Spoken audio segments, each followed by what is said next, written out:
You ever picture a figure that you think would be perfect, but in hand it's a little less than that? To me, that's Transmetal Cheetor. Now, a lot of people say this is one of their favorites because of how ridiculously show accurate it is, especially for a 90s toy, and that is true. That makes this a little special, but on its own, I don't think it's as good as the others. Unfortunately, he is missing his tail.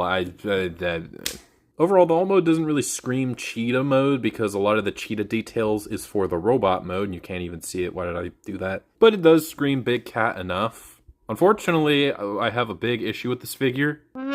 This isn't even my first time with this figure, and every single one has had this problem. It's kind of like Noctoro and his springs malfunctioning. Probably not an issue for everyone, but it is for me.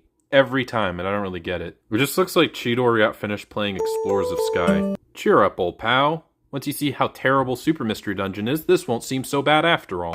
Also, before you say it, no, moving the head up like that does not make it better. See?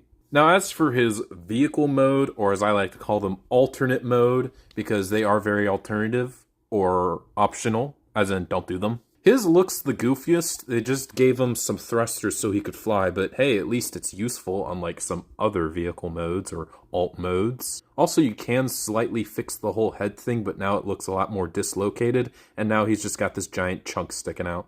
But hey, it's better than the alternative, I guess. The robot mode is where this figure really shines, though.